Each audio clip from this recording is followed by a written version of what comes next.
है कि आपको ये संभव लगता है अब भारतीय जनता पार्टी और एनडीए के लिए?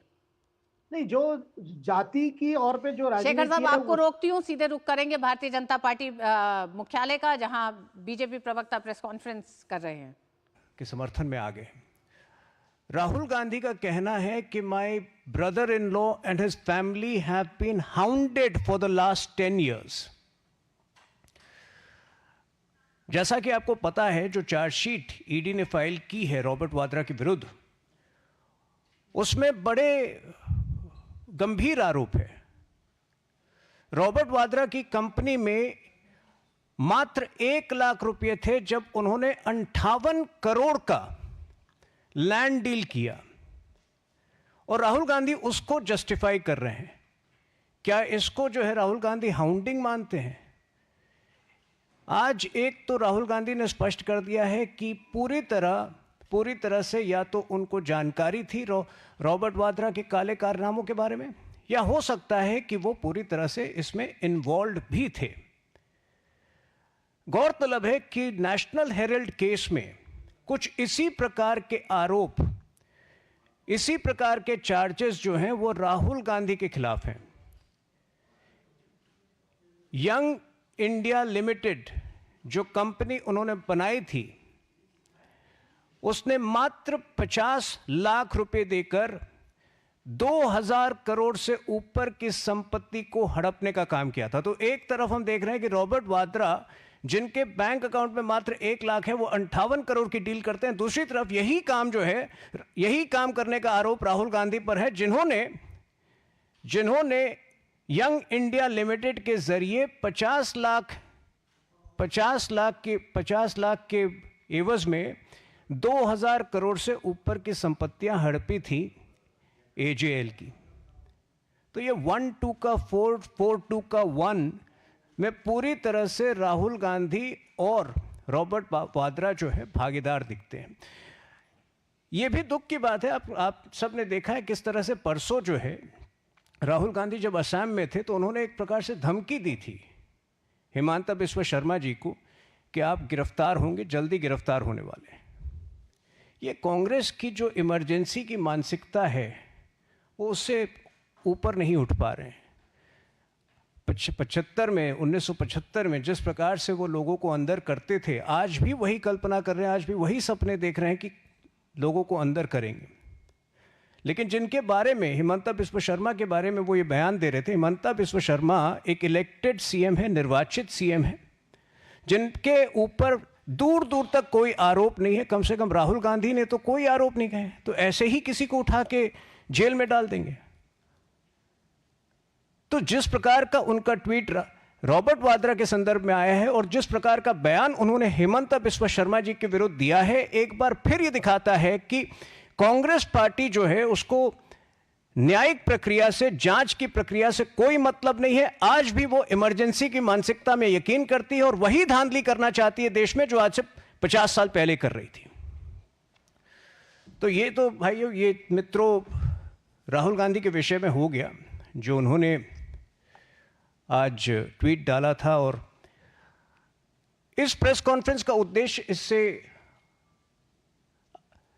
इससे आगे जाकर कुछ ऐसी सरकारी योजनाओं के बारे में भी आपको बताना था, उनकी परफॉर्मेंस के बारे में, जिन्हें विशेष कामयाबी मिली है और जो गरीबों के जीवन को सार्थक बनाने में बहुत उपयोगी काम कर रहे हैं। पिछले शनिवार प्रधानमंत्री मोदी जी ने, प्लीज थोड़ा मोबाइल मत यूज कीजिए, सब डिस्टर्ब हो रहे हैं यहाँ पे। पिछले शनिवार प्रधानमंत्री मोदी जी ने एक और एडिशन, रोजगार मेला का एक और एडिशन जो है प्रधानमंत्री जी ने संबोधित किया था, जिसमें लगभग 51,000 लोगों को नौकरियां दी गई थी। अक्टूबर 22, 2022 को ये स्कीम लागू हुई थी। रोजगार योजनाओं का जो इनिशिएटिव है वो उस पहले संस्करण से शुरू हुआ था। आज कुल मिलाकर 16 एडिशंस में 10 लाख लोगों को नौकरियां इससे मिली हैं। तो अगर आप औसत देखें, प्रति रोजगार मेला में लगभग 62,500 लोगों को नौकरियां मिली हैं। पिछले शनिवार जुलाई 12 को जो संस्करण हुआ था रोजगार मेला में, उसमें 47 अलग अलग लोकेशन पर पूरे देश में ये आयोजित किया गया था, जिसमें 51,000 अपॉइंटमेंट लेटर्स बांटे गए थे। देखिए, सबसे विचित्र और सबसे अच्छी बात इन रोजगार मेलाओं की यह है कि जो पुरानी धारणाएं थी, जब लोग सैकड़ों किलोमीटर दूर चल के एग्जाम देते थे, जॉब इंटरव्यू के लिए जाते थे और उसके बाद महीनों प्रतीक्षा करते थे, वो पूरी धारणा, वो पूरी जो पुरानी संकल्पना है जॉब प्राप्त करने की, नौकरी प्राप्त करने की, रोजगार मेला ने बदल दी है। यहां जो आपके आवेदन जो है, सरकारी डॉक्यूमेंट्स जो सरकार के पास मौजूद हैं और जो सरकार के पास जो अपॉर्चुनिटीज हैं, इन दोनों को मिलाकर आपको ढूंढ ढूंढ कर जो है नौकरियां बांटी जा रही हैं। तो ये पूरा एक पैराडाइम शिफ्ट है, एक बहुत बड़ा शिफ्ट है। जो पूरा जो जॉब क्रिएशन का अप्रोच है, उससे ये पूरा उस जो जॉब क्रिएशन का अप्रोच बदल जाता है पूरे देश में। एक जॉब क्रिएशन जिसमें लोग तपस्या करते थे जॉब पाने के लिए, अब सरकार जो है मिशन मोड में आकर जॉब प्रदान कर रही है। और इससे विशेष तौर पर सामाजिक एक हर्ष, एक सामाजिक उत्तेजना आई है।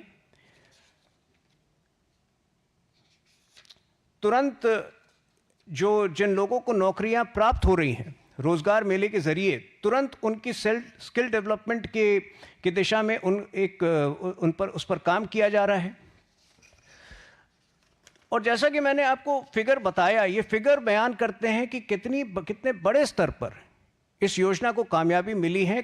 मात्र 20 महीने में कुछ 10 लाख जॉब जनरेट हुए हैं और हर महीने लगभग ये हो रहा है, और हर महीने में लगभग 50-60 हज़ार नई नौकरियां जनरेट हो रही हैं। एक और योजना जो सरकार ने 24 अप्रैल 2020 को शुरू की थी, ये पंचायती राज दिवस के दिन शुरू की थी और ये पंचायती राज मिनिस्ट्री के अंडर आता है, वो है स्वामित्व योजना। स्वामित्व योजना के तहत, स्वामित्व योजना जो है डिजिटल इंडिया का एक बहुत अच्छा टूल बनकर उभरा है। स्वामित्व योजना के जरिए डिजिटल लैंड होल्डिंग कार्ड्स जो हैं, लगभग 3 लाख गांवों में ड्रोन टेक्नोलॉजी के उपयोग से 2 करोड़ लोगों को बांटे गए हैं। 2 crore property cards, digital property cards बांटे गए हैं और कुल वैल्यू इन 2 करोड़ प्रॉपर्टीज का जिसके कार्ड्स बनाए गए हैं, आज 100 ट्रिलियन से ऊपर है। इससे लाभ क्या हो रहा है, यह आपको समझना होगा। जहां बड़े स्तर पर ग्रामीण क्षेत्रों में जमीन को लेकर विवाद होते थे, डिस्प्यूट्स होते थे, अब जब आपके पास डिजिटाइज्ड कार्ड्स हैं तो इन डिस्प्यूट्स का रेजोल्यूशन, इनका सॉल्यूशन भी आसान हुआ है और जो कुल मिलाकर ये डिस्प्यूट्स के एग्जिस्टेंस में भी एक बहुत बड़ी कमी आई है। दूसरी तरफ चूंकि ये डिजिटल कार्ड्स इतने बड़े स्तर पर 2 करोड़ लोगों के पास मौजूद हैं, लोन लेने की स्थिति में ये सबसे आसान माध्यम बन जाते हैं, ये सबसे आसान प्रूफ बन जाते हैं कि आप इसके जरिए लोन उठा सकते हैं। इससे आर्थिक समृद्धि आ रही है। भविष्य के लिए जब हम रूरल डेवलपमेंट की प्लानिंग कर रहे हैं, नए सड़क का निर्माण कर रहे हैं गांवों में, तो इकोनॉमिक प्लानिंग में इसमें विशेष मदद मिल रही है, क्योंकि इन कार्ड्स के जरिए जो ड्रोन टेक्नोलॉजी से स्थापित किए गए हैं, बनाए गए हैं, जो लैंड होल्डिंग के पैटर्न जो है वो बनाए गए हैं, बड़े स्तर पर प्लानिंग हो रही है और गांवों का विकास हो रहा है।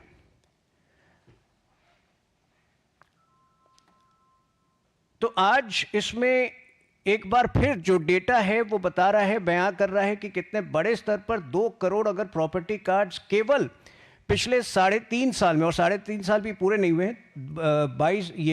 24 अप्रैल 2022 को लॉन्च हुआ था ये स्कीम। 3 साल में 2 करोड़ से ऊपर प्रॉपर्टीज की पूरी तरह से जांच होकर ये कार्ड्स बन चुके हैं। 3 लाख गांव जो हैं इससे विशेष तौर पे लाभान्वित हुए। तो ड्रोन टेक्नोलॉजी का आर्टिफिशियल इंटेलिजेंस का, डिजिटल इंडिया का, इन सब का समावेश जो है आप ग्रामीण भारत में इस स्कीम के जरिए देख सकते हैं। अभी प्रधानमंत्री जी ने अपने स्पीच में नमो ड्रोन दीदी योजना का भी जिक्र किया था। नमो ड्रोन दीदी योजना एक और ऐसी योजना है जो विशेष तौर पर आर्टिफिशियल इंटेलिजेंस, डिजिटल टेक्नोलॉजी और ड्रोन टेक्नोलॉजी, इन सब का समावेश करके बड़े स्तर पर ग्रामीण क्षेत्रों में, और यह स्कीम तो विशेषकर केवल महिलाओं के लिए है, तो महिलाओं की जो उन्नति हो रही है उसमें एक विशेष भूमिका निभा रही है। ड्रोन दीदी योजना जो है वो 30 नवंबर 2023 को लागू हुई थी। इसमें कुल टारगेट था कि आने वाले 3 वर्षों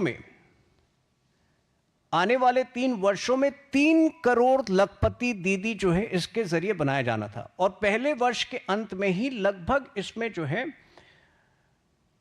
आधा target 1.5 crore self help groups के जरिए जो है महिलाओं तक रीच आउट किया गया, उनको ट्रेनिंग दी जा रही है, और एक बड़े स्तर पर लगभग 1.5 करोड़ ड्रोन दीदी जो है आज मौजूद है हमारे गांव में। इसका पर्पस इसका उद्देश्य मैं आपको संक्षेप में बता दूं। ड्रोन दीदी टेक्नोलॉजी क्या है? ड्रोन्स के जरिए जो है क्या इष्टतम फार्मिंग, इष्टतम जो है ऑप्टिमल फार्मिंग की जा सकती है। जब खेतों में फर्टिलाइजर डाले जाते हैं तो क्या वो सही संख्या में डाले जा रहे हैं या ज़्यादा या कम संख्या में डाले जा रहे हैं? जो केमिकल्स हैं वो किस प्रकार से कम किए जा रहे हैं? तो ये ड्रोन टेक्नोलॉजी जो है, ये ड्रोन टेक्नोलॉजी में बहुत ही साइंटिफिक तरीके से महिलाओं को ट्रेनिंग दी जा रही है, जिसमें कि वो ड्रोन में ही ऐसी सेटिंग्स कर दें जिससे खेती में सबसे बेहतर प्रावधान हो, फर्टिलाइजर में जो है कम जो केमिकल्स हैं वो कम से कम हो और उत्पादकता सबसे ज़्यादा हो। और इसके ज़रिए 15 दिन की ट्रेनिंग दी जा रही है महिलाओं को, जिसमें 5 दिन जो है वो ड्रोन पायलटिंग के लिए है और 10 दिन जो है वो एग्रीकल्चर एप्लीकेशंस के लिए है। तो इसमें जो है, जैसा कि मैंने कहा कि प्रधानमंत्री मोदी जी ने हमेशा टेक्नोलॉजी के लोकतांत्रिकरण की बात की है, डेमोक्रेटाइजेशन ऑफ टेक्नोलॉजी, कि क्या टेक्नोलॉजी का लाभ सबसे पिछड़े कस्बों तक पहुंच रहा है, और उसका सबसे जीवंत उदाहरण ड्रोन दीदी प्रोग्राम है, क्योंकि इसमें महिलाएं ही बड़े स्तर पर और सब महिलाएं ही पूरी तरह से लाभान्वित हो रही हैं। एक बार फिर जो फिगर हैं वो बहुत ही आशान्वित करने वाले फिगर हैं। जैसा कि मैंने कहा, पहले 3 साल का टारगेट थी 3 करोड़ महिलाओं को लाभान्वित करना, जिसमें 1.5 करोड़ जो है अब तक लाभान्वित हो चुकी हैं। इसी प्रकार के कई और स्कीम्स हैं जिसका विशेष लाभ हो रहा है, और हमारी कोशिश यही होती है कि राजनीतिक गहमा गहमी के बीच कुछ ऐसे स्कीम्स के विषय में भी आपको बताते रहें जिससे कि देश का भला हो रहा है, देश के लोगों का भला हो रहा है, जनता का भला हो रहा है, गरीबी दूर हो रही है। तो मूल तौर पर ये आज का प्रेस कॉन्फ्रेंस था। आपके प्रश्नों की प्रतीक्षा रहेगी।